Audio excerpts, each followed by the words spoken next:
had this inverted. So I had my state of the district first and then facilities master plan second. So we'll just have to fly through some slides and then backtrack if possible. Sorry about that. You want to swap? So, It flows better if we to swap. item 9, Yeah, if it would, through the mayor, if it would please mayor, council, and the trustees, we could possibly move up the reports from the superintendent and the town manager to the first part on the regular agenda, preceding the other items. I'm okay with that. Thanks, Joe. No objection. All right. We were here in September last, and so I didn't want to repeat a bunch of what we talked about in September. So this is mostly going to be about construction updates more than anything else. So just to remind you some district data. So our enrollment, these are updated numbers. 4,631 students is what we have in Windsor, and that's down from our, 10 years ago. We were up over 5,000 students. Our demographics are as noted there. And when you're thinking about our demographics, we have a larger Hispanic Latino population at the younger grades compared to the upper grades, which shows that the population demographics will probably change over time as those students progress through our school district. Our low socioeconomic number is 51%. That's relevant because we're funded based on our low socioeconomic students. And as that percentage grows, we actually get more funding. And our English learners are 11%. So we redesignate a lot of our English learners each year. And so that number fluctuates, but 11% is what we're currently at right now. These are updated numbers for our budget. Oh, one more. Our budget. So our unrestricted and restricted budgets, we have a lot of funds that come in that we can only use for specific things, and we call those restricted funds. I'm not sure how it works on the town side. And then we also have our unrestricted budget, which is really our local control funding formula revenue. And that's why I call that out, which is $41 million, which is, it's about $11,000 per student. And I told you guys this last time, but I'm just going to say it again because I think it's relevant to this conversation. In Sonoma County, we have districts that are funded very differently than a lot of other places. You have basic aid funded districts, and we are not one of those. So for us, there's buckets. You see the bucket on the left, the bucket on the right. The first part of the bucket's filled with property taxes, and then the state backfills what's left. That's the kind of district we are. But there are other districts where their property taxes are so much that they just overflow the bucket and they get to keep all that extra money. Healdsburg is one of those districts, Geyserville, so on and so forth. Just a reminder of our schools for those watching. We have Maddie Washburn. It's our TK through grade 2 school. There's 514 students there, and we have an incoming principal named Patricia Chadwick. She's new, but not so new because she was the principal at Cali. Then we have Brooks Elementary, which is our 3rd through 5th grade school, 450 kids, and Annette is returning. I believe this is her 4th year at Brooks. And Cali, our TK through grade 8 school, enrollment of 1,100 students roughly. And Lydia, who is the current assistant principal, has been chosen to become the principal at Cali Calmeca. Middle school, we have another incoming principal. She's not new to the district though. Her name's Angela West. She was the assistant principal this year. Amy retired. And we're at 725 students, which is up from what we thought we were going to be last year at this time. So that's up by about 70 students. In North Bay Met, we also have an incoming new principal. Her name is Heather Christensen. She was a teacher on staff. Our principal, Forrest Harper, went up to Cloverdale. He's now going to be the principal at Cloverdale High School. And so that enrollment continues to grow year over year. Last year we were at, well, it's not last year now, 2 years ago, we were at 60 students. We're now up to 80. Windsor Oaks is it's an independent study school. It's mainly for students who are credit deficient, and we have about 24 students there. We had 24 students. And then Windsor High School, we're at 1,600 students.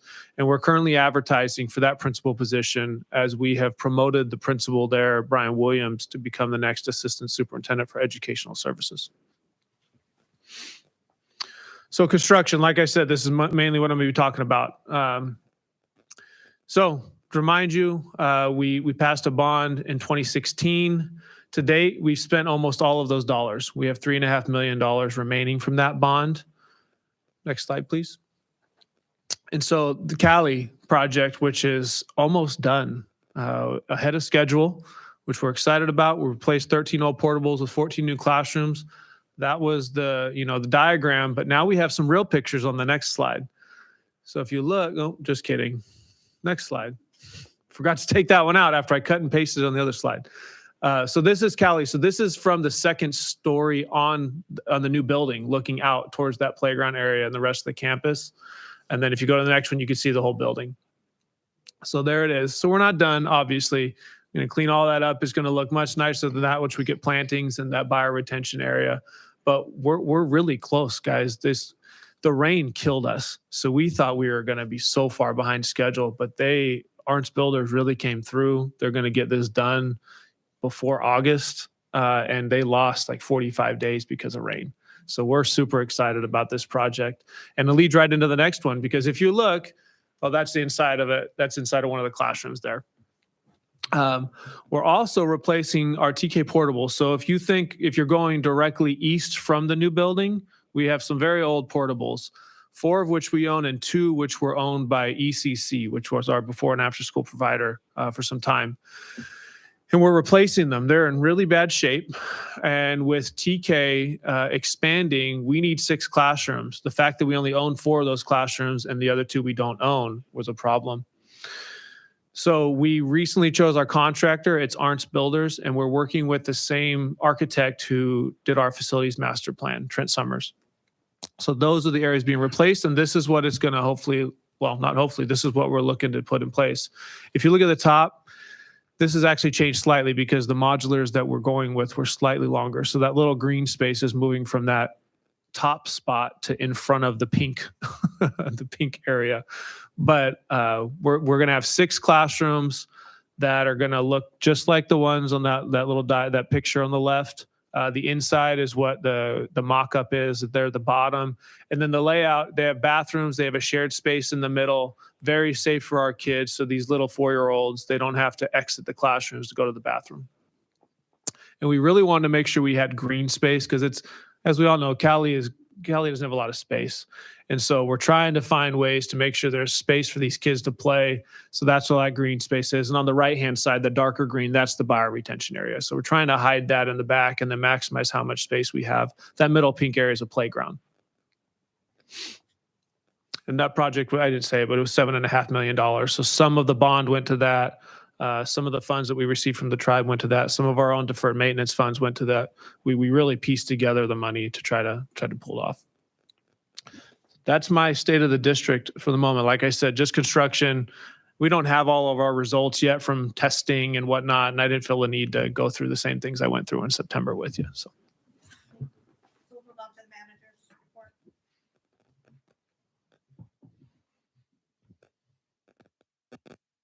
Thank you, Mayor Reynosa. John Davis, Town Manager. I believe it's in the lower right corner, Irene.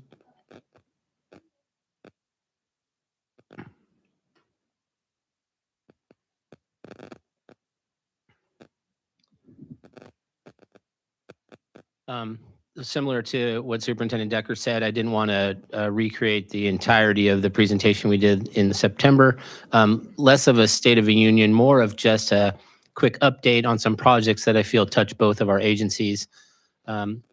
Starting off with the pedestrian crossing improvements at Natalie, I think all of us have noticed that construction has started over there, starting to increase the bulb outs. I noticed that the midpoint has been constructed for the crossing, and that project will continue.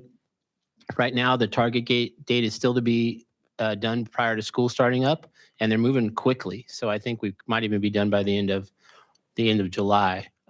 Michael Hall Park Detention Basin, another project right next to Brooks School, as you know, received some updates today. They were given the notice to proceed on the work on June 12th. So the 45 working days, final day of major work is estimated to be August 15th. One of the contractors, Terracon, is on site today, raising the water line, and they're going to be done with that Friday, June 30th. They'll roll right into storm drain work on Camelot. Another landscaping company on site, tightening up a new water main so we can keep the irrigation going in the rest of the park out there while the construction's happening.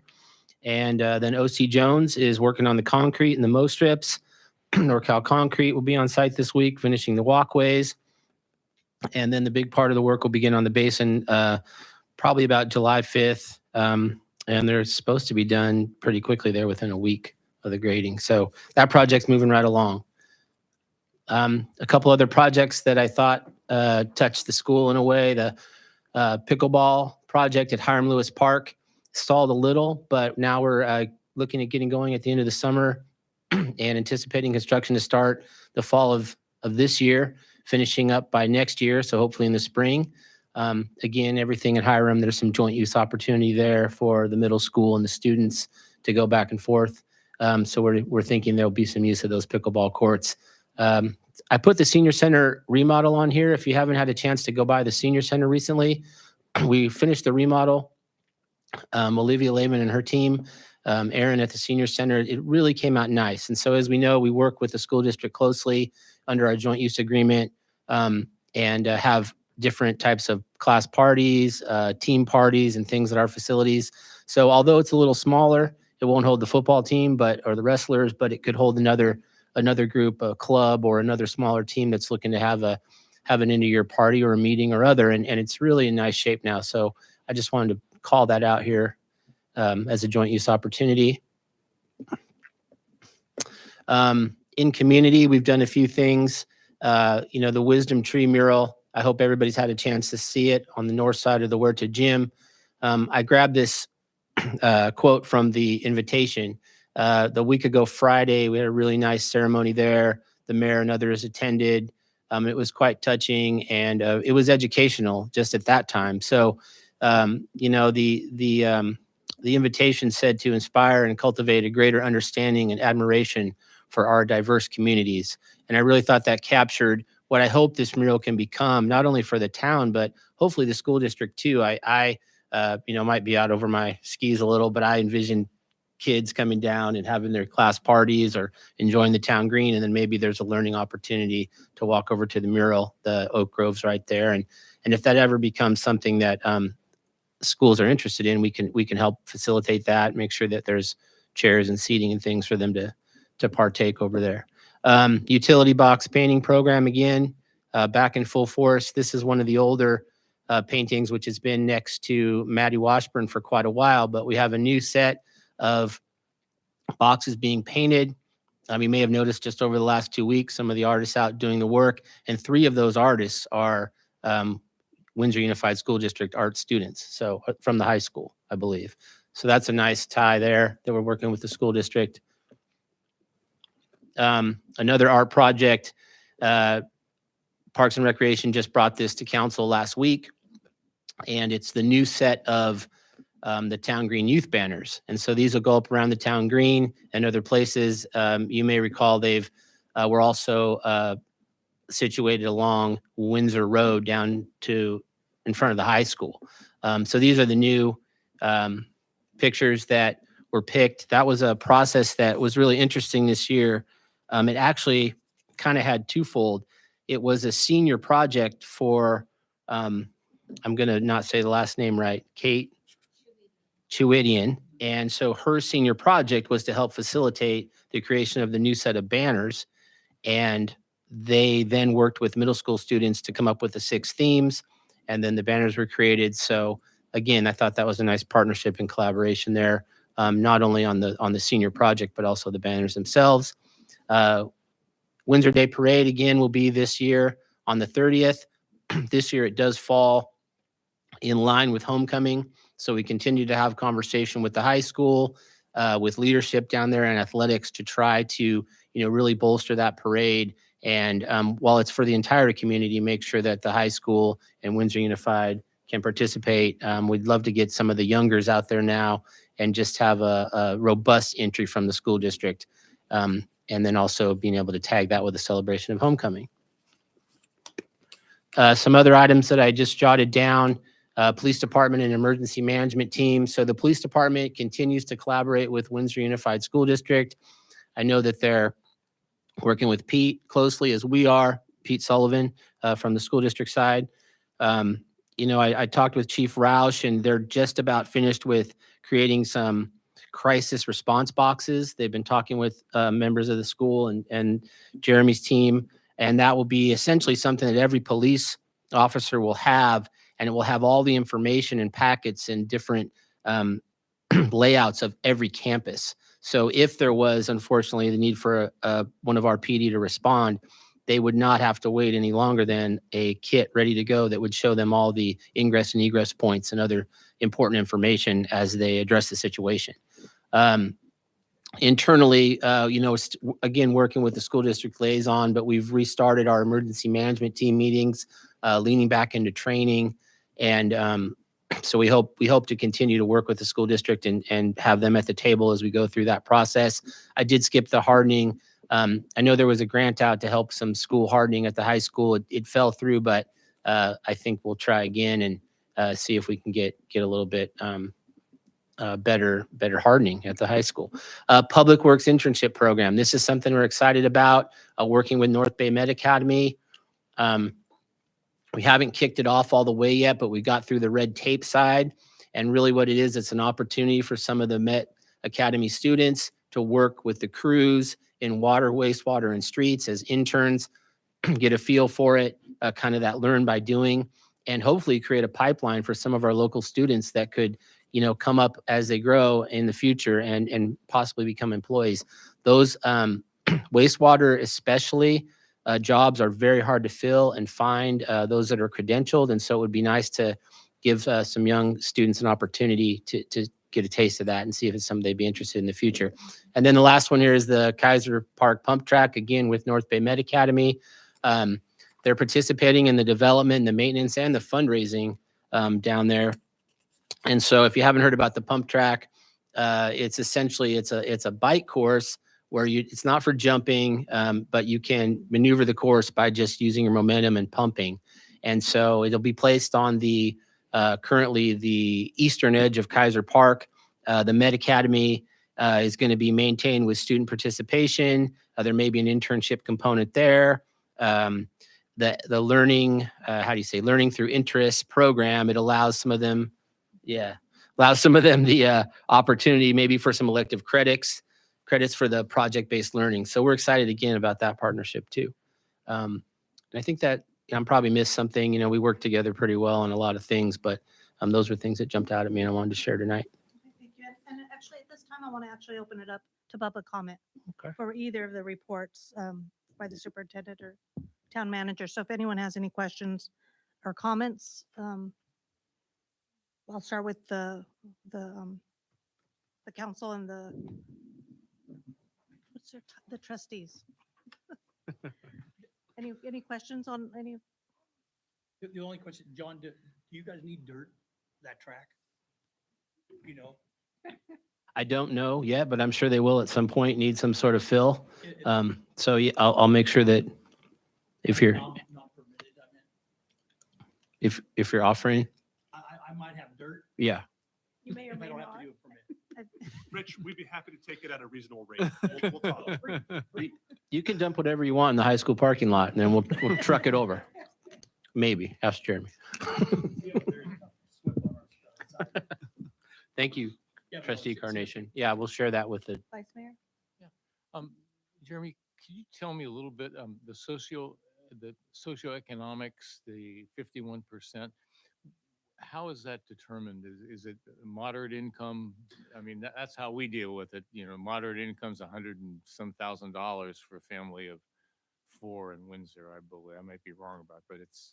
No, Vice Mayor, I don't know the number. What I know, it's for any student who qualifies for free and reduced lunch. That's how we do it. What's tricky is the state now doesn't require applications for free and reduced lunch, so everybody gets it. You get lunch. So it's been really hard for school districts to navigate that because we're funded based on the number of students who qualify, but there's no incentive to fill out the paperwork necessarily. So we've had to work really hard to say there are other incentives besides just school lunch for reasons that you want to have that in. We're one of the few districts who increased our numbers just by 0.5%, but a lot of districts, I know Santa Rosa is down like 6% in their percentages, and it's a ton of money. They have less socioeconomic deficiencies. And we know that's not accurate, right? But you're pretty much stable. we're stable. Yeah. We worked really hard to be stable, though. It was a lot of work from our CBO, Austin, and Jennifer, our director of food service. And then the numbers you put up, it appeared to me on Windsor, I just want to get confirmation. Windsor High School looked like 1,600 students Mhm. in 4 years of classes, so about 400 Roughly, yeah. on average. And then in the middle school, it looked like about 750 over 3 years, about 250. So is that an indication that enrollment is historically is down over those years? It is down, but you also have Cali. So Cali feeds into the high school as well. So you got, 100, 200 kids that are also feeding there. But we get a lot of interdistrict transfers to our high school as well. And so some students may not be here, throughout their career, but then they get to ninth grade and they're coming here. So we're pretty stable at high school. We've been up over 1,700. Actually, we were up over 1,800 one year, but we're right around the right um, number for high school. Middle school has been up over 900 before in the past, but we had anticipated 650 a couple years ago at our middle school. So we were really happy to have to add teachers at the middle school, being around 725. Really, where we're struggling isn't at either one of those. It's at Maddie Washburn. That's where we're down in Brooks. It's just the number of. I didn't put this in the facility master plan update, but the number of births in Sonoma County is down. 36%. I think is what the number is. In Windsor, we're way down. So it's just we don't have the number of kids being born to come to our school district. And those wouldn't be transfers in. Are the transfers in from other outside districts? What's kind of bolstering the middle school, Middle and high. Cali, and then the high school? Yeah, about 25% of Cali is interdistrict transfers. They wouldn't be Windsor residents. And then at the high school, I don't know what our percentages would be at the high school, but they're up from what our interdistricts would be at Maddie Washburn or Brooks. At Maddie Washburn, we have a few transfers from out of the area, but mostly we have our Windsor kids at Maddie and Brooks.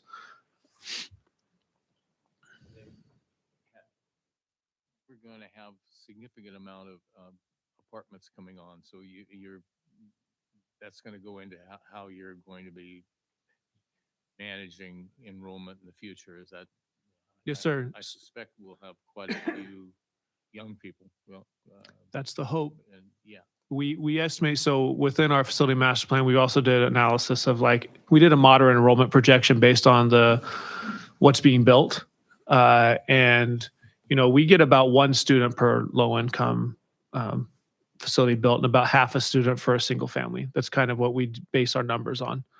And that's specific to Windsor because that changes depending on where you are in the country or the state. And so that's kind of how we project. And there's other ones for, duplexes, and I don't remember those. I just remember the low income and the single family. But yeah, they're built into our projections. So when we do our projections, we do a 3-year budget. And so we have to kind of guess how many students are going to be here because we're funded based on we're actually not funded based on students. We're funded based on students who attend school. And so we've built in those residential developments into our projections. Sorry to take up the time. No, this is fun. Let's go. I'm enjoying it. It sounds like young families are moving into low income or apartments, and then those folks that are moving into single family they might be more retired or older without young kids. Is that? I just they've think- established. I think nobody's moving from those single family homes. They've been here for 20 or 30 years. And so they just don't have any young kids anymore. That's kind of what I've gathered. Yeah, just so I get it. It's interesting to have this information, just kind of figure it out. Yes, sir. I have a comment. So I just want to say that it really pleases me to hear about the Wisdom tree mural, and then also the banners that the children have been working on. One, because I really think that it creates cross-generational interactions. So for example, we had a high school student whose project it was to lead the banner project and work with, younger children. But then you also have the interaction from the parents when they walk around town and they witness the beautiful banners that the children have created. So I love that kind of collaboration. And then also, I think it's really important, to have the Wisdom tree mural because it's not only a learning experience, but I think it also contributes to placemaking, which is how people feel, whether they belong to a community or not. And I think if we look around town, we see a lot of the streets are named for non-Indigenous people and non-Latino people, but yet we have a very sizable Latino community. We have a very, significant Indigenous community. So it's really important to look at these opportunities for placemaking, because once again, there's not that much here in our town. So it's good that, we're all working in collaboration towards that. So thank you so much for your work, Olivia, and also Julian and Karen. Thank you. Sam, to your question, just, I know Jeremy went all of it, but just to add a little part to that, at the younger level, there are more opportunities and more options for a lot of the families. So we have some kids that live in Windsor that go to different places. And then when they get into the middle school, but most of the high school age, they're in town, but they might be going to other schools that are around the area. And then they come back because their parents, they drive a certain direction, whatever, they drop them off. There's a variety of reasons, but historically, those kids come back to the high school for sure. And then we're starting to see a little bit more of the middle school as well. So that's also where a lot of those, where that number kind of jumps when it comes back. Just to Molinelli, you made me laugh when you talked about street names because when I first moved here, I was wondering what are all these names that are in Ellsbury and in Precinct 2, so off of south of Arata, and all of those, and even in the Tree Streets, some of those names are like daughters and sons of developers. So before we were a town, that's how many of the streets got named, were friends and what the developers wanted. And there wasn't a town to really have, excuse me, input. So that's definitely something we should keep in mind whenever we have new streets. Even downtown, Oren did that, his kids' names are in some of the streets. In terms of the crosswalk pedestrian improvement at, I'm losing my voice again, at Natalie and Brooks. I wanted you to, did you also know we're doing our first separated bike lane there. So you're going to see, it's also a bike lane improvement, and we're going to actually have little blue barriers that will separate bikes with some distance from the bike lane, separate the kids from the cars. So we're hoping leading to the middle school that more kids will feel more safe in that area biking to school. So that was our Good to intent. know. Any members of the audience wishing to ask any questions or make any comments? Anyone on Zoom? Thank you, Mayor. I'm checking for hands raised on Zoom. No hands are raised. Okay. Well, thank you for allowing me to have that opportunity to hear from our trustees and council. Okay, now we're going to go ahead and move on to the Windsor Unified District Facility Master Plan. Superintendent Decker. And I don't know who's running. Irene, are you running things? Okay, you've got it pulled up, I see. All right, so a facilities master plan is something that I don't know if towns do facility master plans like we do or not, but they're usually run because we're looking at our facilities. We've got to figure out what we're going to do for the next 5, 10, 15, 20 years, what our needs are. So this was an overview, and this was just finalized in February, so just a few months ago. But this was an overview of kind of what we went through. So we've had decreasing enrollment for a number of years, and it looks like it's going to continue based on demographics. But there's some offsetting factors, as you kind of mentioned, Vice Mayor Salmon. Increased residential development is going to help us. And we're also looking at early childhood education. We're trying to use that as a strategy to attract more families at a younger age, and hopefully they stay versus going to some of the competing, I should say, districts around us. So we'll see what happens. Right now, we don't know. So we're making our best guess with regard to enrollment. And this is what it looks like. So this was part of the facility master plan, and I will tell you it's already wrong. So because our enrollment this past year, we were at 4,600, right? That says 4,393. So we already beat the first projection because they started this process in the 21-22 school year. So we're beating this. So once again, it's always your best guess. And this was their best guess at the time based on residential development and the demographics that we were looking at. So you see a bump, but the problem is the bump comes from the residential development, but not the birth rates, right? So we get a bump, but then it continues to decline because we still don't have a lot of, people having babies in Sonoma County and Windsor specifically. And this is just kind of shows you where the enrollment is. I don't know if we need to go through this. I think it's a little bit too involved for this conversation, but it just kind of says where the grade levels are, how many kids are going to be at each grade level, and what that trend looks like. So this is something that is used to grade our facilities. So the team that did our facility master plan went through and figured out the FCI for all of our buildings. And so you can see we're obviously looking for good or excellent condition. We don't want poor or critical. And so all of our schools were considered in good condition, which is interesting because if you remember, pretty much all of our schools were built 25 years ago. And so that's about the time where they start breaking down. But they've been impeccably maintained. So whoever has been in charge of doing buildings for the past 25 years has really done a great job.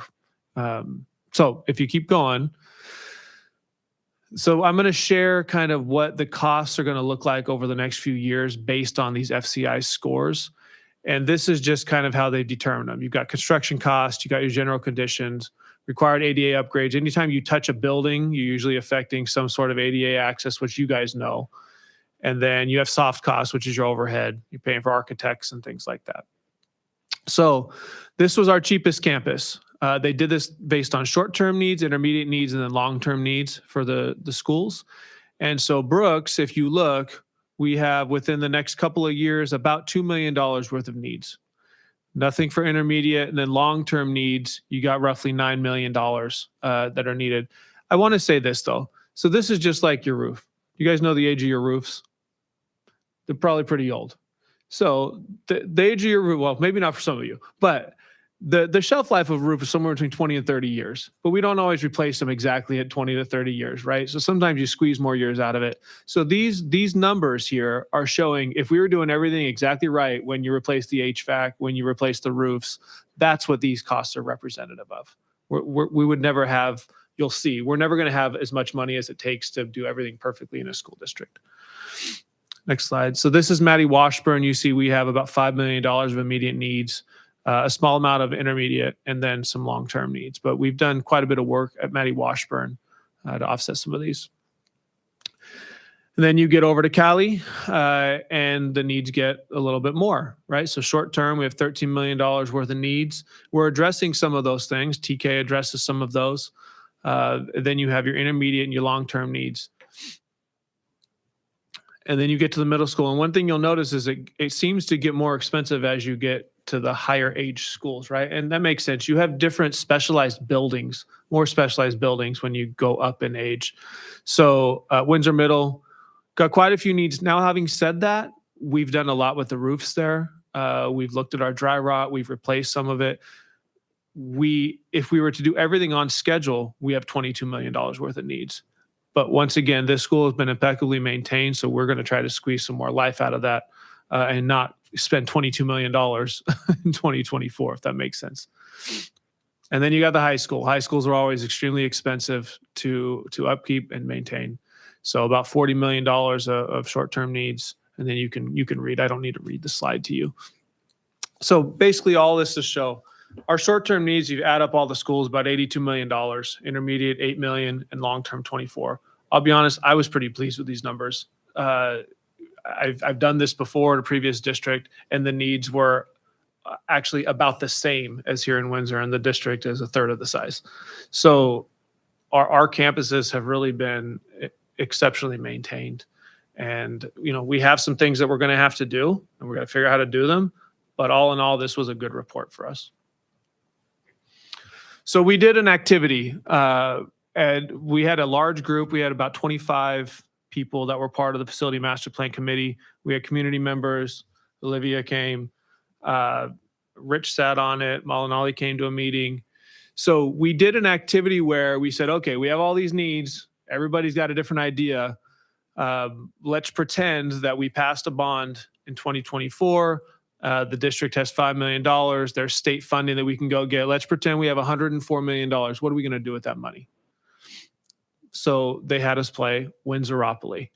the group, which really was, what do you want? So they put a bunch of different projects around that we had kind of talked about, and then broke us up into different boards, if you will. And so we had 4 different boards of like 3 to 5 people in each board, and they decided what they were going to spend money on. And this was really just to create the process, to have a good conversation around where should our priorities lie. And we were all over the map.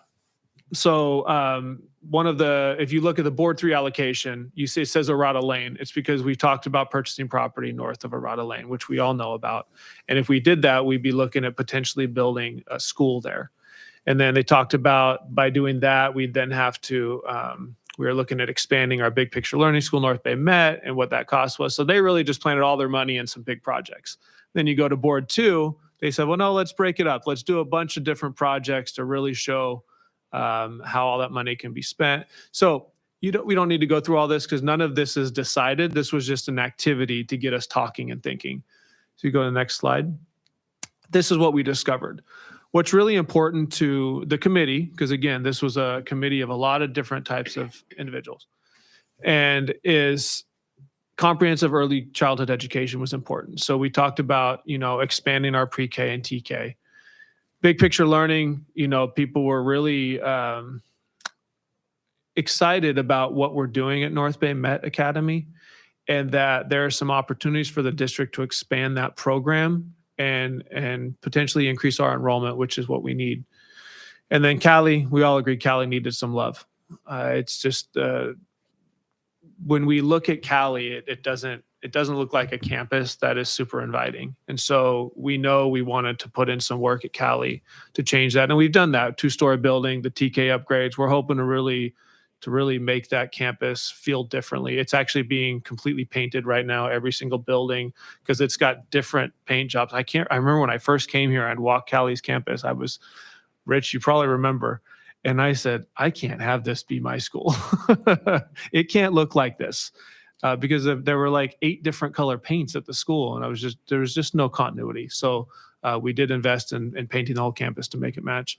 And then community schools, right now our model is TK2, right? 3-5. And that made a lot of sense when it was originally put in place, but it may or may not make sense now. So there was interest in exploring the concept of creating community schools versus what we currently have in our makeup. And we talked about that specifically with, north of Arata potentially and kind of what we're doing. And we do lose students because of our makeup, right? They want to go to a TK6. They want to have their 3 kids all at the same school. And it's really hard to do that with our model. And, you all know traffic. Our schools create a lot of traffic in the way that they're designed. So there was an interesting interest in looking at that further. I believe that was it. Thank you for that. Any questions from the council or trustees for superintendent? And so I'll go ahead and open it up to the public. Any members of the audience here in person or on Zoom?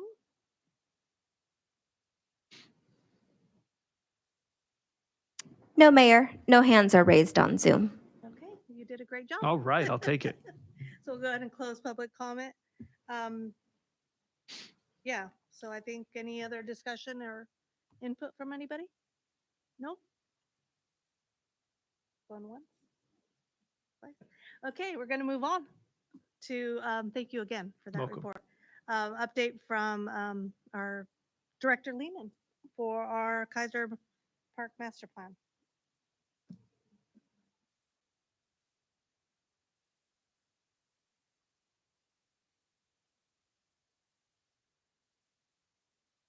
Thank you. Good evening, Olivia Lehman. I am the Parks and Recreation Director for the town of Windsor.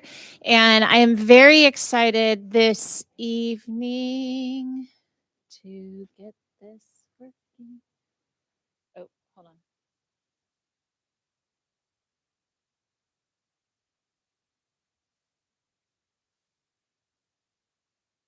Maybe I will have to use Irene's fingers.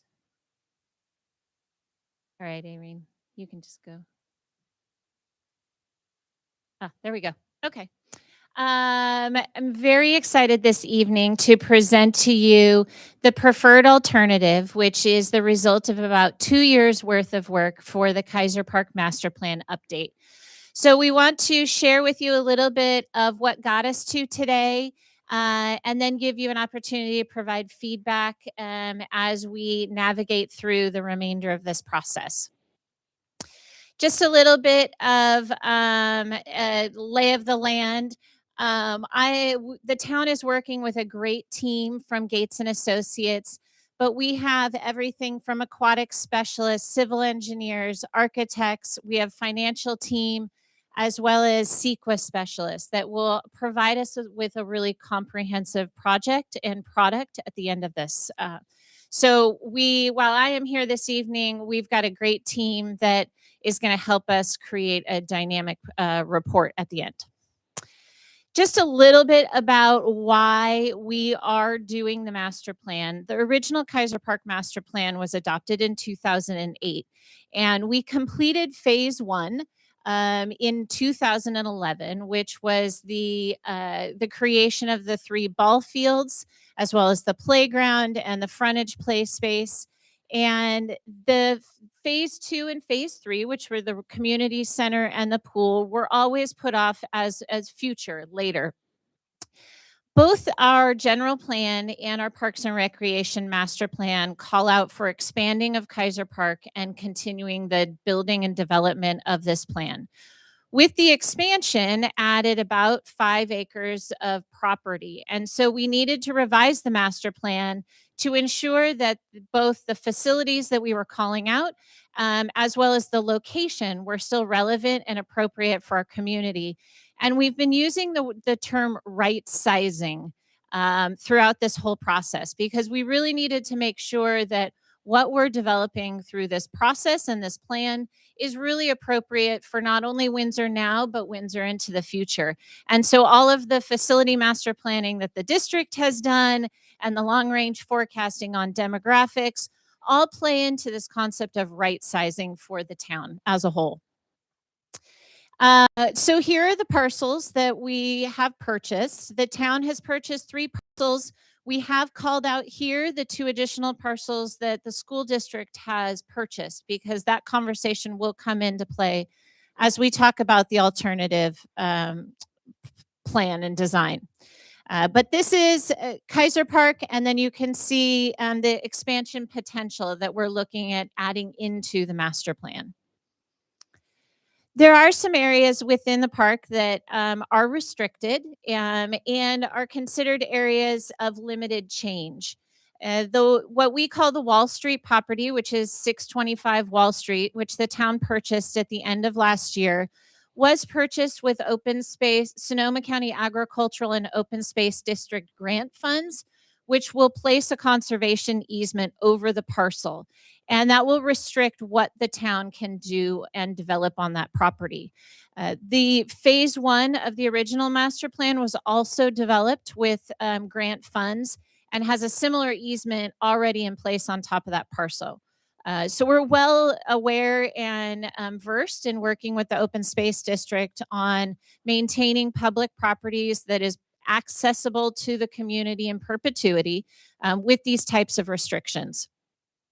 It does limit what we can do on that property. So when we go forward, when we look at our master plan, we can't put buildings, we can't put parking lots on those properties because it's inconsistent with the conservation easement. Likewise, we also have areas such as the Oak Grove, which are considered a jewel and a gem of the park. And that came and rang loud and clear through our outreach. And so there's really not, those areas aren't within the discussion range of places that we could develop and expand the park.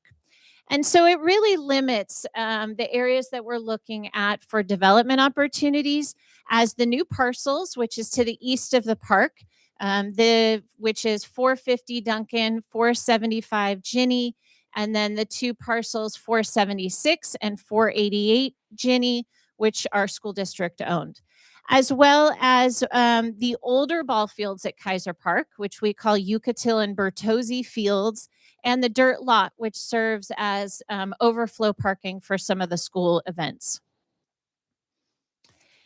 So this, as I mentioned, has been quite an extensive process. We started way back in 2001. We are in the, we are rounding the horn, as we say. And we've done extensive outreach and stakeholder interviews. We prepared alternative designs that we not only presented to both of these bodies back in December, we also did charrettes in February. And so we are rounding into coming up with a preferred plan that the master plan document will then be finalized. The environmental work will begin to ensure that it is in alignment with the existing EIR, environmental impact report that already exists for Kaiser Park, and ensure that everything is in alignment. So when the master plan is adopted at the end of this process, it is ready for the next phase of development, whether that be grant writing opportunities or other funding mechanisms. We would be able to continue to move this plan forward.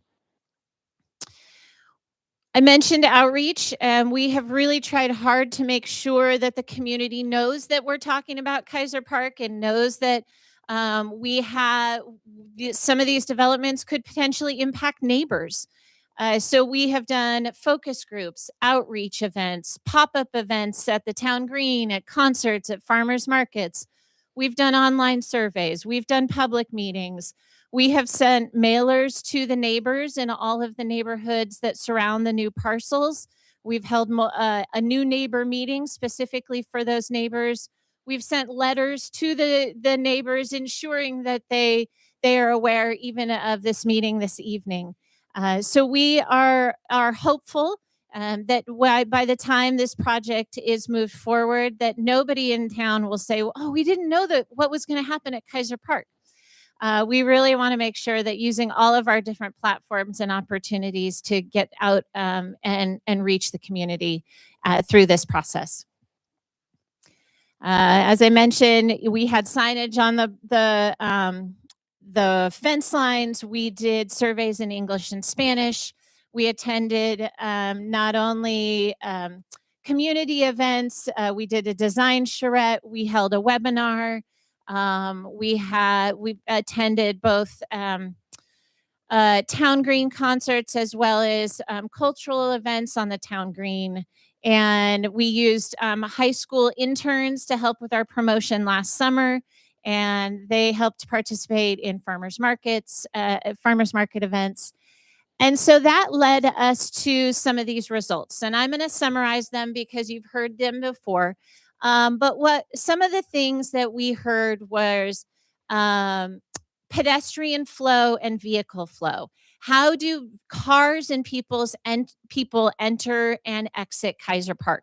This has been a part of the conversation from the beginning. By purchasing those parcels that are adjacent to two dead-end streets, there is a real impact to those decisions to neighbors that neighbor all of our neighbors, not only park neighbors, but high school neighbors. How we connect to the high school and making sure that those connections serve students, serve the community, serve special events, and all of the uses and the flow back and forth between these two properties is really important. That allows us to accommodate for athletic events and special events that happen on both of our properties. There is a real interest in preserving the scenic beauty of the park, making sure that the natural environment isn't lost through this process. We don't lose the gems that people really enjoy in Kaiser Park. Maintenance and making sure that we're right sizing the park and the development so that we can continue to maintain it and it can still have the same caliber of cleanliness and safety that it has today. Making sure that we offer a wide, diverse range of activities and a variety of different opportunities to play. It's not just ball fields, it's not just sports. There are a lot of other uses, active and passive uses for the park.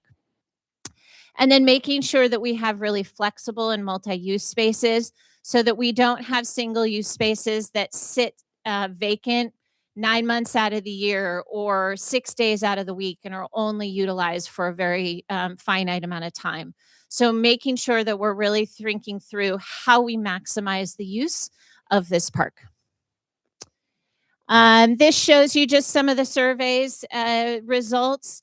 Walking trails, Oak Grove, and playground were among the highest for what people liked the most of currently in Kaiser Park. Why did they visit? Attending a special event or an activity and walking the dog, exercising, and again, the playground. When we started to talk about what do people want, where is Kaiser Park going? What do they see as new amenities that are preferred? Obviously, number one was the pool, getting that aquatics facility built within the park, which has been promised and talked about within our community for a long time. Multi-use paths, the community rec center, picnic areas, destination playgrounds. These are all some of the top amenities that were called out time and time again through all of the variety of outreach opportunities. When we look at the top elements within an aquatics park, and I specifically call the aquatics facility, I specifically call these out because you will see all of these elements are included in the preferred plan. Both a lap and instructional pool, water play structures or features that could be water slides or dump buckets or some of those spray features that you'd see in like a zero depth entry aquatic center, and water slides called out specifically. And then top elements within a community and recreation center. Gymnasium was number one, as followed up by teen center and multi-purpose community rooms. Again, looking for that multi-purpose space so that we don't have things that just sit vacant for many hours in the day. We have something that we can program to seniors at 9 o'clock on a Monday morning, and we have activities that we can offer to the youth and the teens that happen from 4 to 8 p.m. so that we're really maximizing how we utilize the facility. And it's open and accessible to all throughout the days and the weeks. Again, just highlighting some of the results that you will see in the preferred design. And so I mentioned in December, we came and we had 3 design alternatives. They were very different. They had different themes about where we were bringing the active use. One was the activated edges, bringing the development around the perimeter of the park. One was the creek engagement, which was really focusing on the Star Creek, which is on the western side of the park. And one which was the most similar to the 2008 Kaiser Park plan, which was central programming, which really focused a bulk of the development in the center field, which is the Yucatil and Bertozzi, the older ball fields that are right in the center of the park. Once we brought those design elements out, we did another round of outreach. We heard that there was a strong preference for the central programming, keeping the outer edges more neighbor friendly. The idea of putting a building right in somebody's backyard was a little difficult to picture and was not the preferred alternative. Also really making sure that we have thought through and increased vehicular access and parking to ensure that we accommodate the current uses of the park and make sure that we don't lose that functionality into the future.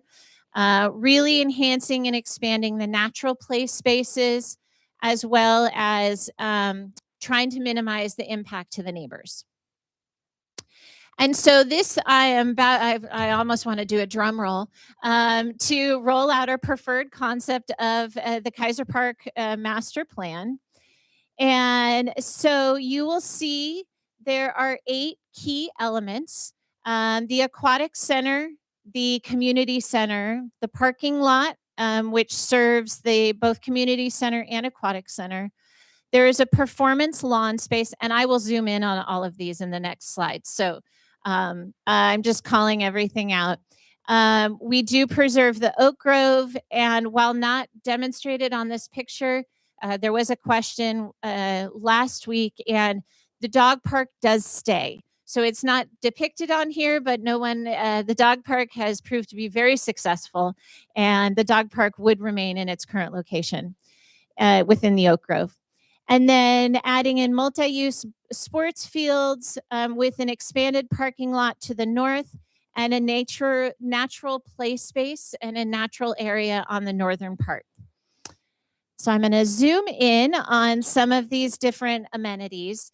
So the community center is connected to the aquatic center by an open air breezeway, very similar to how these two buildings, the one that we're in 300, with a pathway, a foot walkway, and a connection to the oak grove, open and accessible at all times.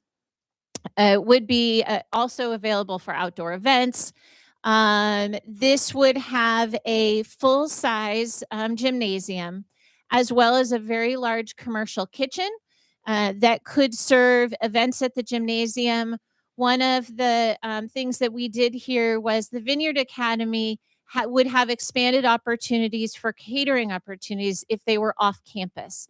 And so creating a kitchen that's large enough that it could accommodate catering events, not only for Vineyard Academy students, but other programs or private rentals that come in. The cool feature of the gymnasium is that the stage is on the long side of the gym. And very similar to Cali's stage, if you know, it has an indoor-outdoor stage. So you can have the back wall closed and do performance inside the gym, or you can draw a curtain and open the back doors of the stage, and the stage now performs outside.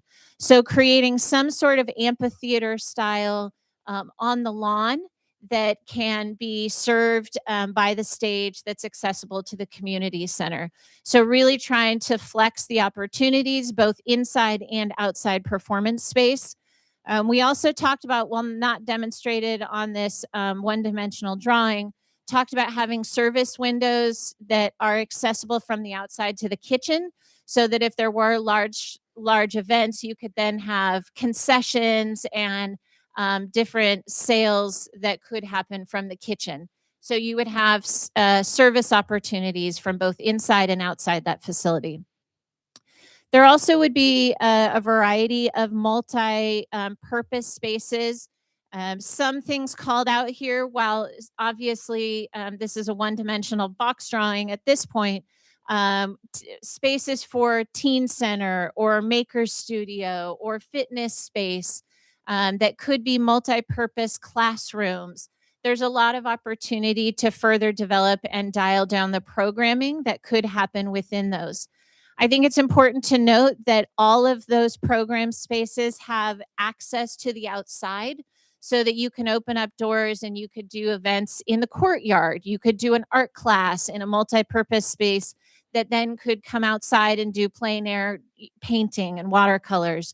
You could do in a fitness space, you could do a youth boot camp type class where it's more like CrossFit, and they're coming out the door and they're doing something in the park and then coming back in. So there's a lot of flexibility within this facility that accommodate whatever programming we can dream up now and into the future. There is office space as well, with the opportunity to discuss whether it's just community center specific or whether some Parks and Recreation staff move over into the facility. There's opportunities for discussion. Those could also be more programming space. That courtyard then leads to the aquatic facility. And this is a full competition pool. It is short course. It's 38 meters by 25 yards, which accommodates both short course competitive high school swimming and other swimming, as well as water polo, and a diving well within that facility.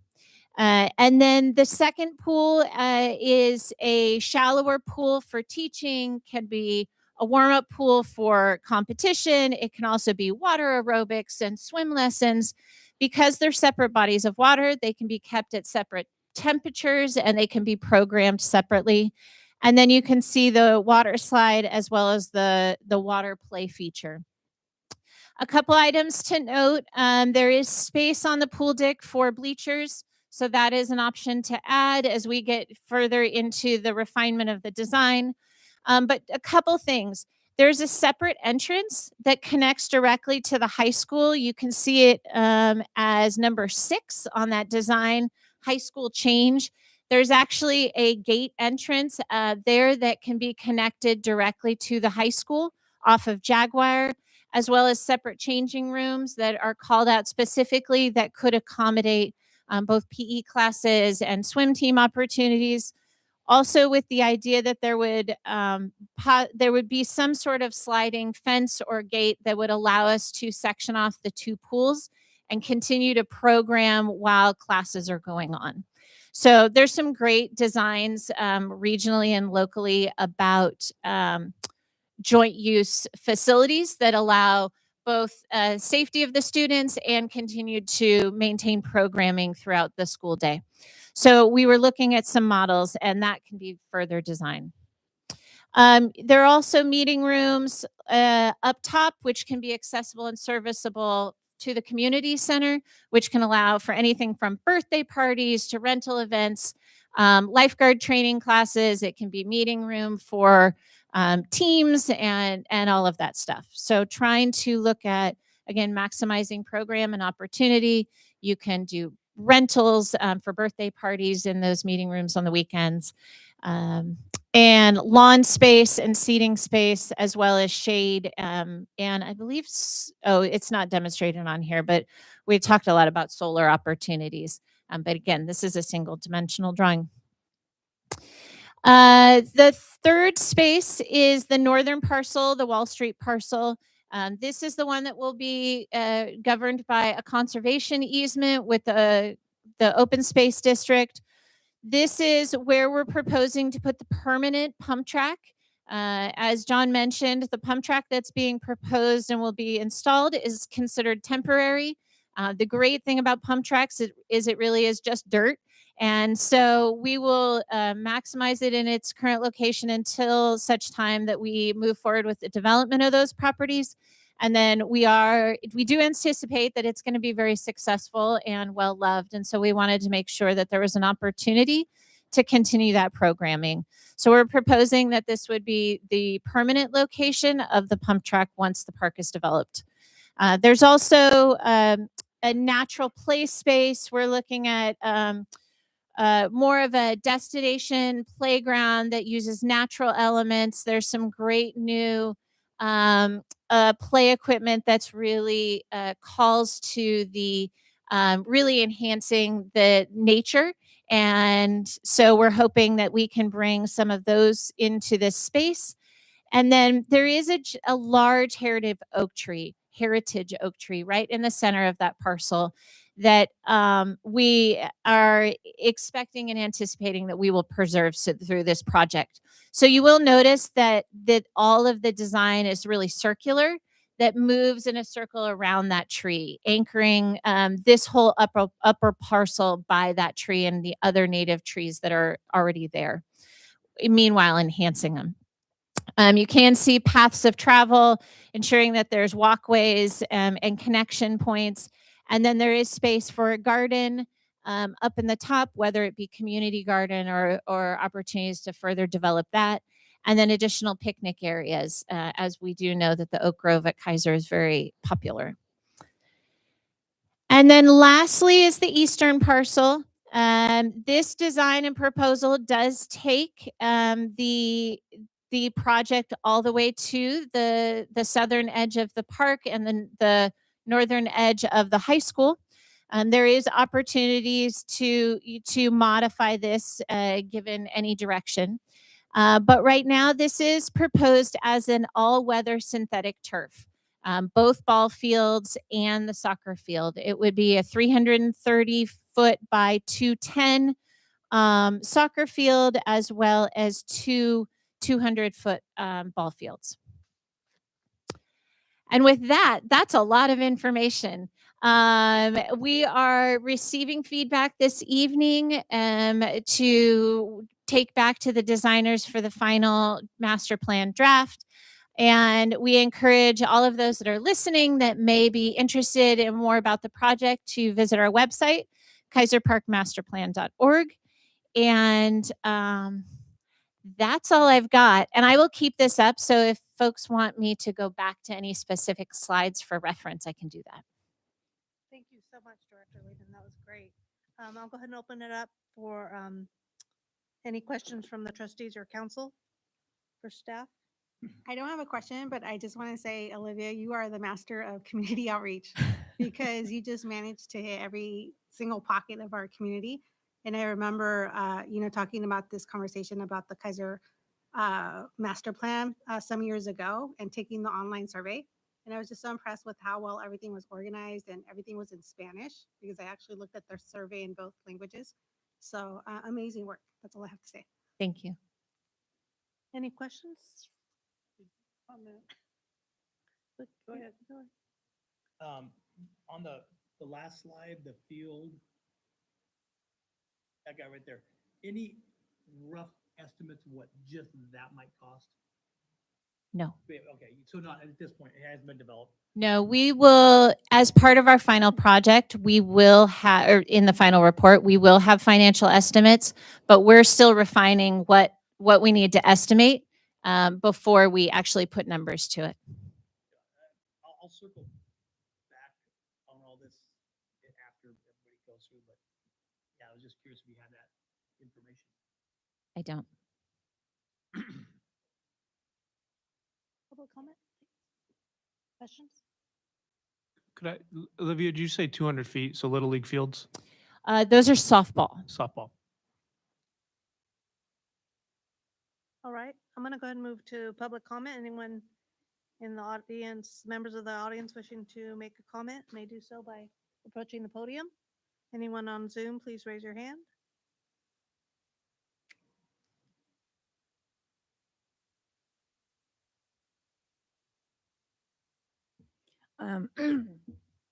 I'm Kelly Gillingham. I live on Kidd Road, and I'm also on the Parks and Rec Commission.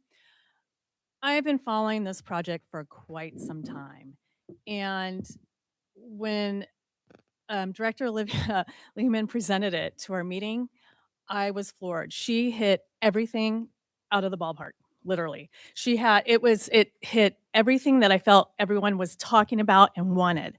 The one thing when the sports field came up, I couldn't think of it, but that reminds me of Brookhaven in Sebastopol.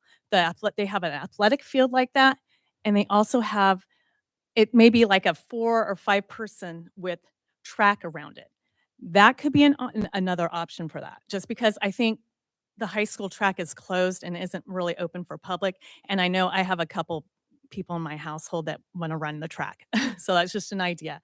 But anyway, I think we on our commission, we were like really blown away, and it really looks good. Thanks.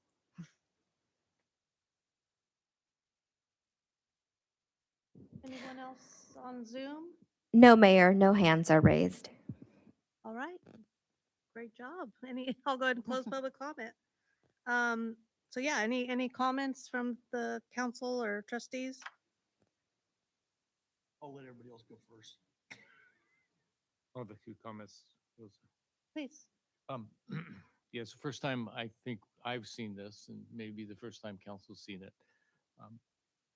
It does, the preferred alternative does somewhat eliminate large events. So 4th of July really isn't gonna happen when this happens. The Balloon Classic type events won't happen. Large musical events won't happen. That's just something that has been important to me in Kaiser Park. The other aspect is just the question when we do the VMT analysis, and I think that will happen. I've always been concerned that Kaiser Park, when it becomes really active, most people and that's It's always been a little concern. Just have to state it. Yeah, it hits, you hit every one. Um, and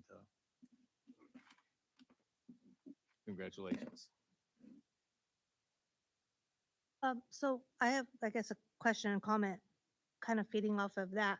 When I looked at the percentages of who wanted Central, who wanted Creek, who wanted the active edges, if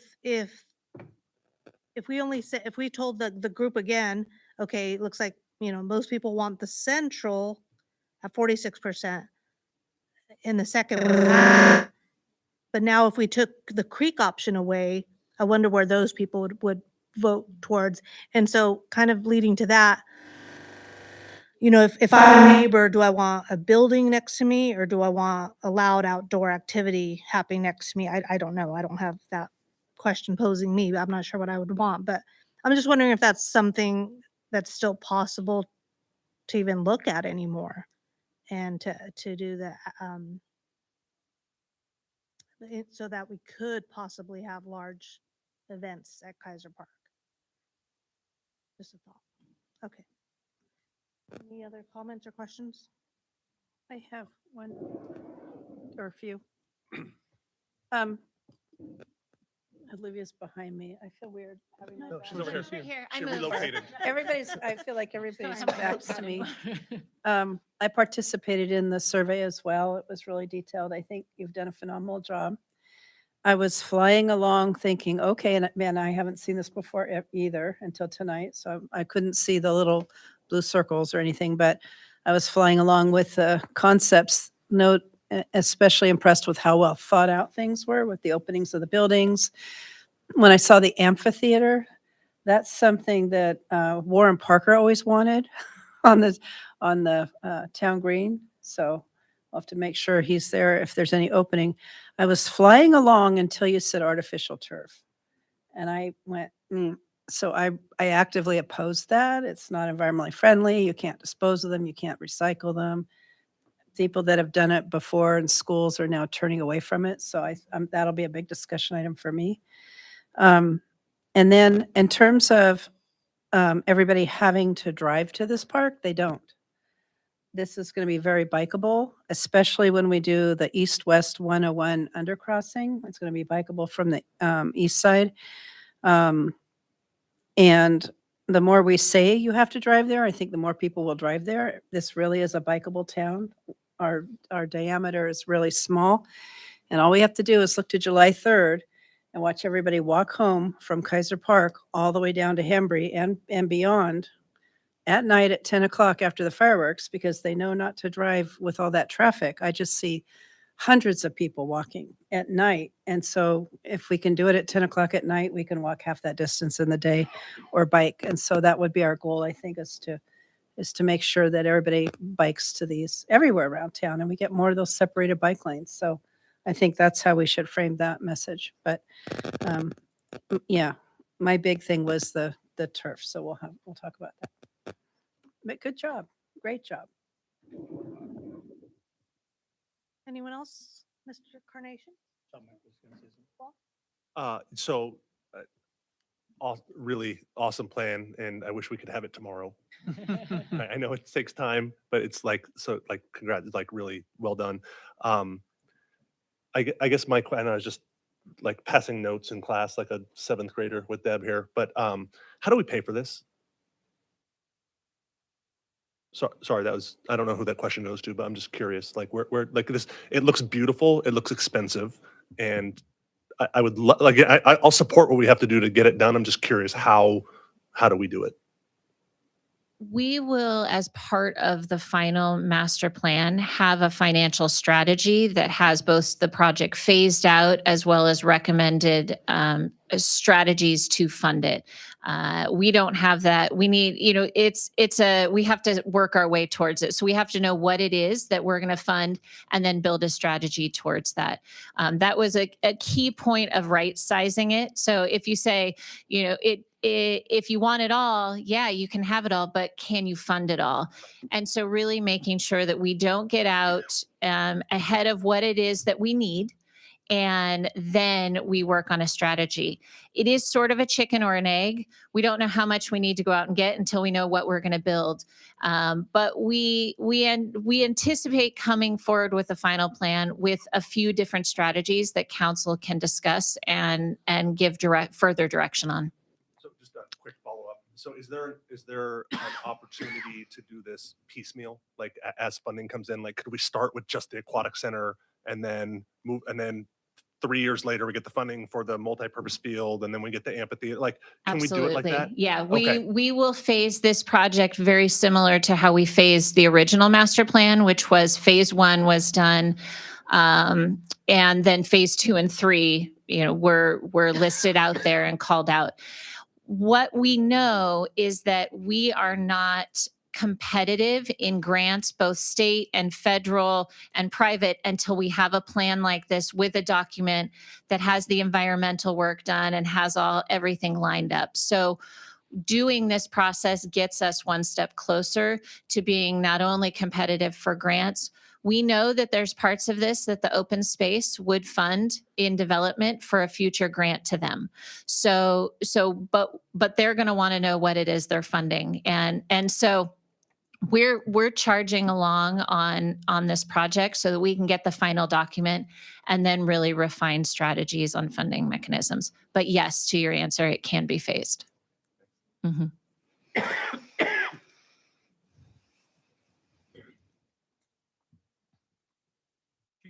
Mike, so I'm gonna probably talk a little bit longer about this because this is something that's been a big thing that I'm very interested in. And actually, I thought about something.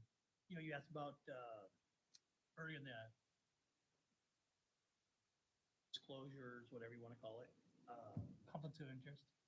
So I think everybody knows in my company we build aquatic centers, and so I just want to put that out there right now, just in case. Our company builds aquatic centers all over the place. That said, you probably are going to get some really good bids on it when it gets done, because I know that we're going to bid it because we want to build our hometown deal. That said, our major competitor, we have snagged 2 major aquatic centers right near their hometown, so they're probably pretty motivated to snag one from us, which is going to be driving everybody's interest. I think Windsor's going to get great value for whatever they do, whenever they do it. So I just want to make sure everybody at home knows that my interest in that is actually not financial. It's actually just get it done. Whoever builds it. To your question, Mike, about where's the money going to come from and all these kind of things. When we went through this whole process, our facility master plan agreement for the school, we have a lot of needs that we have to do. And so when we put a bond out, that bond is going to cover our needs. But, and Jeremy, I'm going to ask you to correct me if I do something or say something not exactly. I want to be very precise. But Olivia, remember we were talking about the discussions about we were all trying to pick out what we wanted to do and stuff. With the schools, when we build stuff, down the road, there is money that comes back to us from the state. When does it come? Nobody knows. But there's a formula, and isn't it roughly about 50%? And actually, there was something that the town and the school does something. I'm not exactly sure what the exact. It depends on the project and if it's modernization or new construction. So you can only do modernization of buildings that are 20 years or older. Okay. And with new construction, there is a reimbursement rate, but it's always dependent upon whether the state has funds or not. Right. And oftentimes the state doesn't have funds. You get on a list and you mark your spot. And when they get the funds, they go down the list and you hope they get to you. When the funds run out, you just stick on that list and you're just moved up a little bit. So you hear about a lot of propositions that might go on the ballot. It's to basically replenish that list or the money for that list so that the projects can get funded. So we have to put out our money. We have to spend $10, $20 million to build whatever it is and hope that someday you get reimbursed that 50%, if you will. So with that definition, we go out our school, we put a bond out, we have to do all of our different projects. They were adding up to $80 to $100 million. So with that in mind, and that's why I asked you the question about what that field costs. And you're gonna like this idea too, so I'm giving a little bit to everybody. But we get that bond, we do our school projects, we ask to get on that list. We don't know when the state will get us the money, as Jeremy just described, but eventually that will just keep moving up that list. At that time, when we get that big chunk of money, and this is how I was kind of making sure Jeremy understood how my big dream kind of came to pass. Hopefully I'll be alive still then. But in that little area where the school district has property and the town has property, we talked about having a multi-purpose type facility there. Now, I actually really like that whole plan, and I want everybody to know that this is all good, right? Good, better, best. But the little community center area that was kind of drawn in there with the one basketball court, it actually looked appropriate and nice. I liked it. But it's also not what I'd call multi-purpose that the school and the town would use, at least not in the idea that a lot of us have had. It's about the size. It looks like it's about the size of what the Boys and Girls Club down in Santa Rosa that was just built. It looks about that size. It looks about that amenity. It looked actually kind of similar. And so I think that there's a little bit of a different idea of a multi-purpose type deal. To your point though, there's no money for it right now. But from the school side of it, at least right now, the thought is when the school takes care of its needs that we have on the bond, eventually, some point down the road, we should get a big chunk of money come back. My thought was always that that money would be earmarked to then build that multi-purpose type facility.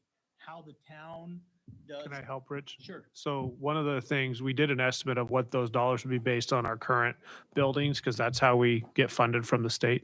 And it was about $14 million, what we identified we could potentially get if the state ever came through with funding. So to then Deb's point about that field being artificial, I know that now we're maybe not going to agree on how we get to the end, but if that area was built and it was done with grass, natural grass versus artificial, I think it's less expensive. I think artificial grass is it's more expensive initially, but then it lasts longer and the maintenance part of it is less. So if that area was done, and it can be done for a reasonable amount of money, but with not artificial, but just regular normal grass, we wouldn't be spending a lot of money in that area, or that we wouldn't be spending so much money that you would have to make an economic decision. Man, we just spent X amount of dollars and now you guys want to tear that out and build a multi-purpose type facility there with this money. And again, that facility could be there for 10 years, 12 years. We don't know, because we don't know when the state will ever refund it, give us our money back. But when they do, that would be a great place to do that. And it's kind of been where a lot of folks in our community have thought eventually we would build something that would be more of a, I'm going to use the word regional kind of attraction. I mean, because right now, any kind of a major event that would be indoors, we really don't have the facility here to do that. And so I think the way you've done this is really, really good, especially considering where we think monies might come. But I know that one particular area, I know there's a hope that the town, the school district work together to do something. And I think that we could do something like this that's a short-term intermediate, right? Gotta ask Julian, he's the author. Anyhow, that would work really well in that area in the meantime, but then down the road when we had the funds, we could do something a little bit different in that area. And we could, because those fields, we have a lot more opportunities to do fields in different areas than we have where we could do a building between the town and the school district that could both use. That area is kind of, I don't mean to prime, but it's kind of a unique area that would serve both with the parking and everything and bike lanes and all that kind of stuff as well. But anyhow, so it's not a pie in the sky type of an idea. Yeah, the funding would come when we get that reimbursement, to be able to do something like that. So anyhow, that's just, I just want to make sure that you guys, I don't know if you guys are aware, and I think there's even something that one of the consultants brought up, that if the town and the school district do something together, that I think that there's money that the state would give to you, to the town as well, that's some sort of matching type of funds as well. And I can't remember. Over time, I've looked into this as well. There have been times where the state has funded joint use projects. From what I understand right now, there's nothing that they have available, but it doesn't mean there won't be. So I know, 10, 15 years ago, they were really prioritizing those. And that may again, so that's what I'm saying. So in the meantime, so when we don't have the funds and we don't have a lot of those things nailed down, putting a field in there is much better. If you guys could design it such that maybe, like, I don't know if you guys can go back to that picture, but I was kind of looking at it, your little snapper thing, go backwards.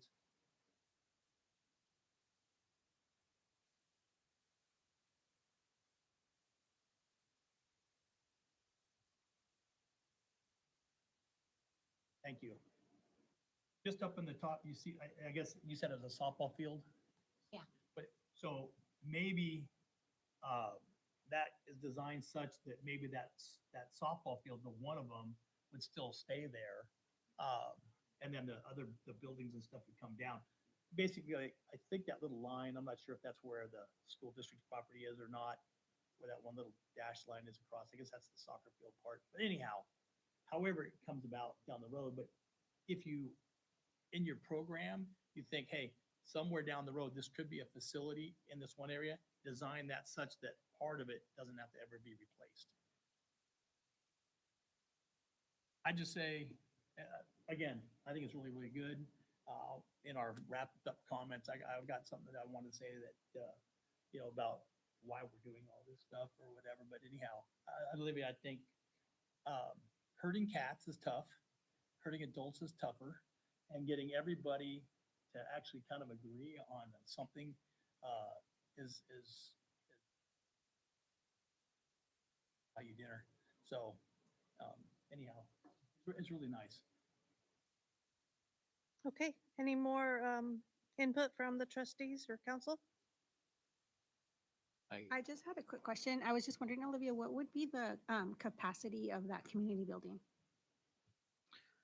roughly?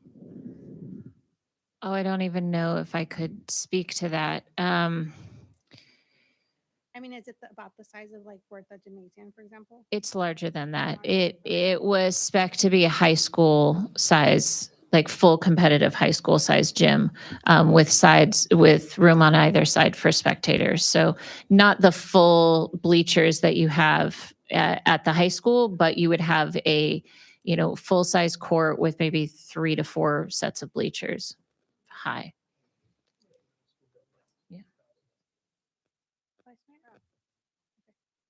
Yeah, just to respond, Rich, it appears that this picture includes school district land. So as we move forward, I think we'll have to have some kind of consensus on how that will affect master plan. There'll be a lot of things that'll affect the master plan over a period of time, just like your master plan, Jerry, what you said.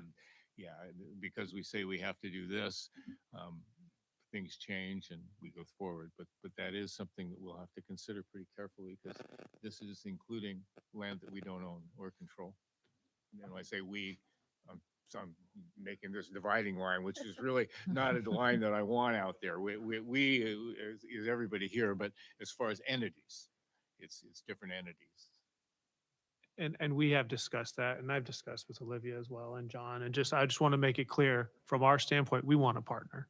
So we've had that discussion as a board. We've made that decision. I can speak on that authority. We want to be a partner. They've been great about asking every step of the way. And so they asked, can we include you? We said, yes, please include us in the design. Jeremy, if I just could, you'd indicated, but Rich talked about this reimbursement for school districts. There might be that might be up to $14 million in terms of your expenditures for the bond. Yeah, and it depends on which projects we do, right? Because not every project's reimbursable. So if we did all the reimbursable projects, it could be up to 14 million. That's how I understand it. I'm not an expert on this. We have a bond consultant, but It's information that just makes it easier to kind of understand where opportunities are. So thank you. yeah, yes, sir. And just because we've had a really healthy discussion, conversation, I'm going to go ahead and open it up to public comment again. But first, what's the next step? Like well, when will you present it to council again, or what's the next? What do you see happening? After the feedback received this evening, we will look at finalizing the report. So the next step would be to take any refinement that comes out of this evening, get it over to our environmental experts who are going to be comparing this plan to our existing EIR, and determine what environmental work needs to be done to make it compliant with the Kaiser Park EIR. And it would be then bundled to be presented to the council as a final draft document. At this time, I'm going to go and open up to public comment. Anyone in the audience wishing to make a comment can approach the podium. Anyone on Zoom can raise their hands. Go ahead.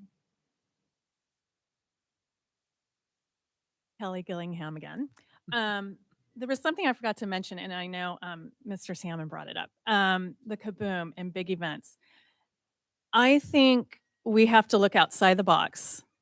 We have a huge, beautiful stadium, high school stadium, and we need to start thinking about using events for that. And I grew up where we would go to stadiums to watch our fireworks during the 4th of July. So with that, we need to remember, I mean, it's a great plan, a great site. And as like Decker said, we need to work together, the schools and the town, to figure out what we want to do. And we got to remember, if we're a community, we need to be in good discussions. And without us, without a school district, we don't have a town. Without a town, we don't have a school district. So we need to work together on this. And I think everyone is ready to move forward on this.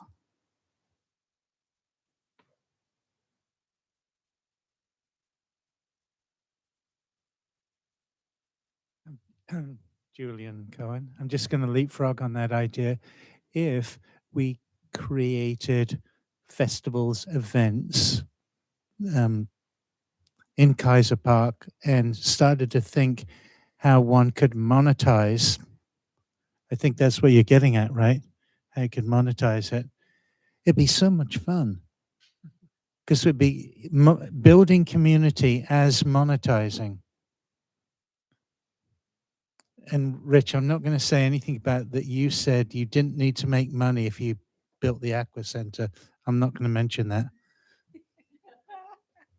I thought you do it for free. That's what I We'd be heard. happy to accept the I donation. heard it was free. Right after God, Yeah. my family. The Put his Carnation name Swim on it. Center.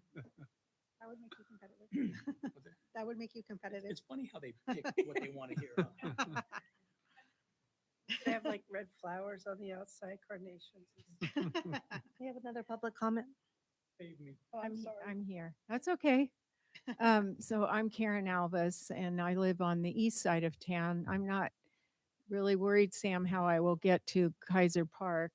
We have a free shuttle and we can take the shuttle. I don't bike, but a lot of my neighbors do. And I'm sure we'll come up with other ideas about how we can mobilize our whole community to go to an event at Kaiser Park.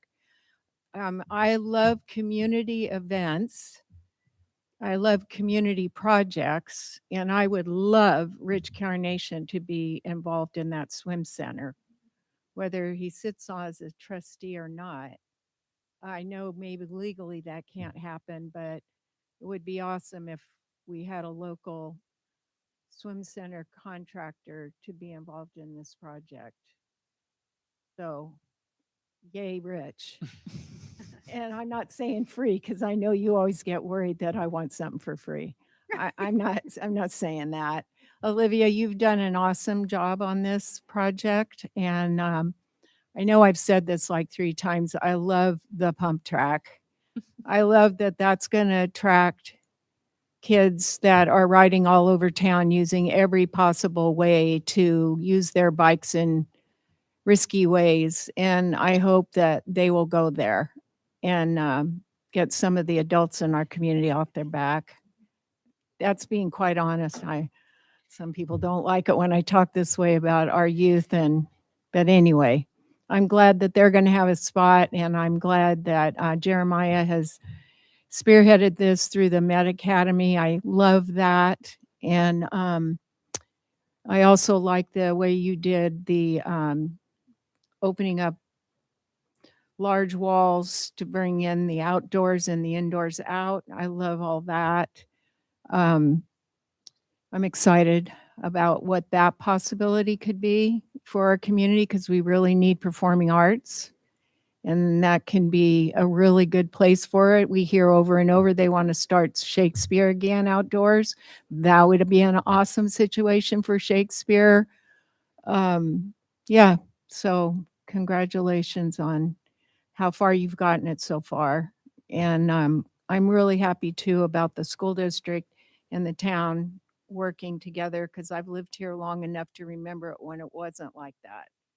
So I'm really proud of our community right now that you're all working together. So thank you. And then talking about the wisdom tree in the school district, we are working on a walking tour map for the murals downtown that I plan to take to the school in September, hoping there will be field trips down here to take the kids. We have 5 murals right now within 5 minutes of each other, and we'll have 3 more in the fall. So it could make for a really fun day for the kids. And we're going to have signage, so that'll explain what the murals are about. So thank you, everybody. Thank you. Anyone else in the audience? Anyone on Zoom? No, Mayor, no hands are raised. Okay, we'll go ahead and close public comment. And so I just want to echo what I heard, and the partnership is going to be so important. I mean, like the track. I love the track idea, but can we start using the school track? So looking at those partnerships a little bit deeper, and yeah, if we could have big events at the high school that we won't be able to have at the Kaiser Park would be great. So yeah, I look forward to this continuing and moving forward. I am a little concerned that this isn't going to go before the council, even though we're here tonight. We didn't really have, that's the first time I've seen it. And usually we have an agenda that has a report and would have this presentation on for us to kind of get, for me, I'll just say for me to kind of get my head around. So tonight I see the preferred alternative. I hear the next thing will be the final draft. My suggestion is it comes back before the council and the community, not just the council, but the community. But that's just my suggestion because I like to see things a little more in depth, and the presentation was really in depth. My eyesight isn't so good, so I couldn't see the numbers, what they really meant. So that's just my suggestion. Okay. I think we can wrap this up now. Thank you so much. Any closing comments by council members? Thank you. And the Board of Trustees, item 11? Yeah. Any trustees, do you want to start this time? Or did you want to go last again, Cardi? No. Well, I want to make sure that I'm not walking on anybody's time. So somebody has something that they want. Yeah, okay, I'm just gonna go first. Just go, just say. So this weekend, okay, a lot of you guys know I used to coach wrestling team, and sometimes I get the chance to do it again because coaches are busy or whatever. So this last weekend, every year we get to take the kids up to Reno, and actually it's Spanish Springs High School. They have like 23 teams came, and they had all these dual meets, right? And there were kids from all over the Western United States. It was really, really great. The kids were meeting kids and taking also. I wish I could show you guys this little video of these kids, some of the silly stuff that they were doing. Anyhow, I'm sitting in this meet and coaching, And this meeting kind of popped in my head. And it's refreshing because I'm kind of like a grandpa in the wrestling thing now, right? And watching these kids doing all their different things. And I was thinking like this meeting, I know that John and Jeremy primarily, they were doing the presentation, but I was thinking, this is what it's all about. And so there's been a couple comments and I don't know where they come from. I think historically, there probably maybe wasn't a really good working relationship between the school board and the town council. I don't know. I haven't been, I wasn't really particularly aware of that, but I've just heard little comments in the past. I haven't experienced that at all. I feel like the town council has a job they have to do. We have a job to do. But I have felt like there's been a really, really good sense of working together on all this stuff because it really ultimately comes down to everything that you guys do and everything that we do. It's for the kids in our town. Those kids are here and the kids are going to grow up and then there's other kids coming. So everything that we do really, it's about the kids. And that's the thing I like because it seems like every decision that's made on whichever responsibilities we have, everybody thinks, hey, what's best for the kids? Like Jeremy's budget, today, tomorrow, down the road. What's our short-term needs, long-term needs? And it's really good. And I think a lot of people at home sometimes don't realize that that's really what we're doing. We're just doing things that is going to make our kids, grandkids, and great-grandkids have the best of opportunities for us. And so I appreciate everybody's focus and thoughts about that the things that we're doing. I mean, like, Deb and I, we may disagree about a certain thing, but our goals are the same. We want to make what's best for our kids and grandkids and so on and so forth. And so anyhow, it was funny how I was reflecting, I was thinking how fortunate that we live in the town that we live in. And because a lot of people don't have what we have. And a lot of people think sometimes, oh yeah, we don't have the oak trees. We don't have the downtown. We don't have this. We don't have each other either. I mean, yes, do we fight from time to time? Sure. That's what makes families dynamic. If you can't pull your sister's hair and she can't, punch you in the nose, then it's just watching TV and it's kind of boring. So anyhow, I like the direction that things are going. I really like that park plan. I'd love to see that, most part come to pass. However, and I can't remember the one young lady's name. Olivia? Nope, behind you. Kelly, your comment about including the stadium and the different things. So Sam, I think that we have enough of stuff to do that, but still also do have the big events for our town. I think because of the field, the way it is, and I don't know, I mean, we do stuff for Marine World with the fireworks. We do it on the lake. And so we're going out, we clean the lake up every night afterwards. So we might have to put some type of a material down over the field before we had an event like that. But those are things that we just have to factor in. They're not things that say you can't do it or that we couldn't as a town do those things and use that area. So, I'm not speaking for anybody else. I'm just saying as logistically speaking, there's ways to protect the field from, spent, fireworks and those kind of things. And so that, anyhow, I think that we can do both and that. And so, and by the way, in Windsor also, I just want to wrap up this. Windsor is also famous now in Reno because when I was coaching, I got tired of having to ask parents all the time to help drive because they, I need like 4 different sets of parents to get all the kids to the events. And so I saw this thing and I ordered it and I had it made. It's that 6-door excursion. Some of you may be seeing it around town. So I can fit almost the whole team in it.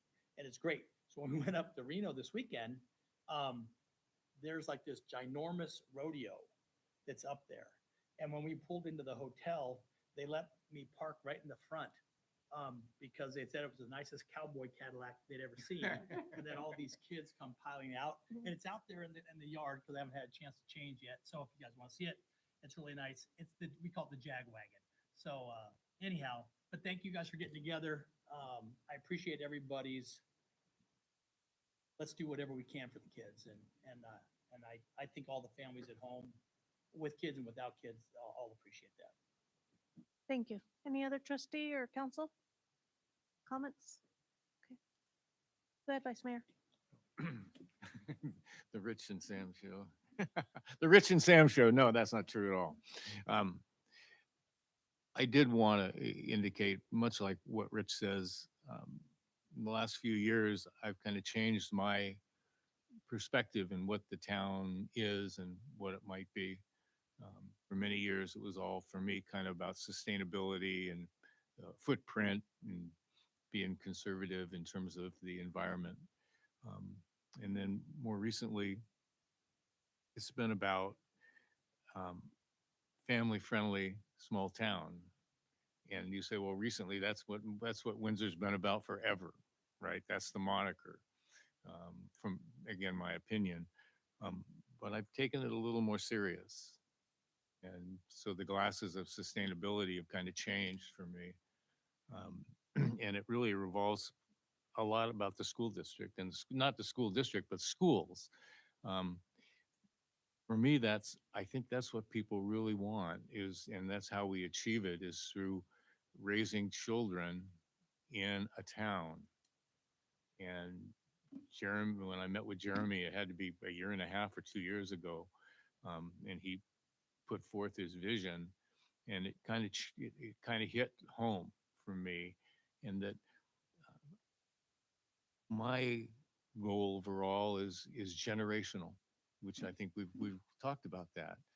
I really want families to want to move here and raise their children and their children to remain here for generations. And that's what I think really solidifies a town. So when you have people saying, yeah, I love my town, it means more than just, oh, I love my town. I love my town.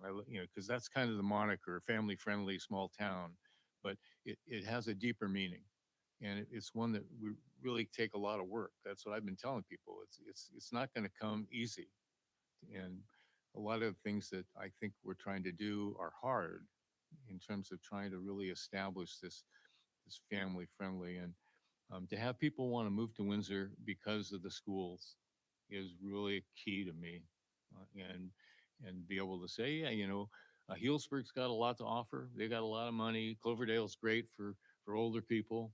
Santa Rosa is Santa Rosa. I mean, you can just go down the list. But for me, if people said, Windsor's really to raise families and for generations. So with that, that's I thank you for what you do, and we work together for that, because I think that's a goal that I have. Then just another comment. We looked at our capital improvement plan at our last meeting, and the Windsor Creek this site came up, and I just want you to know that I'm really aware of what you may be planning on Windsor Creek. And so our CIP is something that is not solidified in my mind. I think the CIP sometime was developed when Windsor Creek was still a school, and to a certain degree, and with fields. And there's nothing like turning fields into stormwater retention ponds. We're doing it right now as we speak, right? We saw it. And last one, I just have to make it the elephant in the room. We won't really go into, but the elephant in the room is that bar that's up in Healdsburg, that live music site, as a joke. But we're not going to go into the elephant in the room tonight. And but it's on everybody's mind, I believe. Thank you. Any other council member? Trustees? Okay, I'll have this. I want to say something. So I went to public schools in Windsor. I think, Molly, you went to all the second to eighth grade? I think we We grew went- up together. Well, yeah, but I essentially, yeah. just couldn't remember if you went. So two of us in here, at least, went to public schools. My kids went to the public schools, and I really love the Windsor School District. And please just let's keep our teachers in the forefront with all this creation and support our teachers, because that's who really made my experience in the school that much better. So with that, I'll go ahead and adjourn the meeting.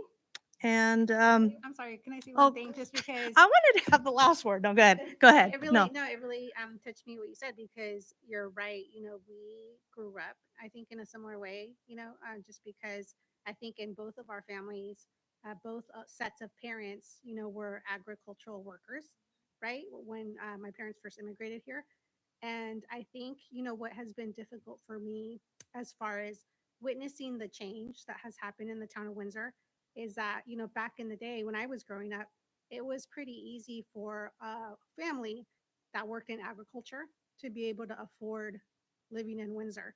And my parents, you know, thank God for their hard work, um, and you know, just really wanted to establish our family here, were able to purchase their home, you know, on the salary of agricultural workers, which is completely out of the question today. You cannot do that. So I think that part of, you know, what has been my main goal as far as serving as a trustee on the school board is, you know, creating a sense of place, you know, for families that are low income, that are immigrants, that, you know, whose primary language may not be English, you know, to really create a sense of place, belonging, you know, to remind us that, you know, Windsor did not always look the way that it looks today. You know, that once upon a time ago, it was a place where a lot of people felt, you know, oh, I can go make a living there, you know, which has radically changed. So, you know, that's really what brought me to this work, you know, is to help families feel welcome. So I just wanted to say that. Okay. Thank you so much. Okay, so we'll adjourn the meeting, and just as a reminder, the next town council meeting that was scheduled for July 5th is canceled, and our next one will be on July 19th, and the school board will have their meeting on June 29th, 6 PM. Thank you so much, everybody. Meeting's adjourned.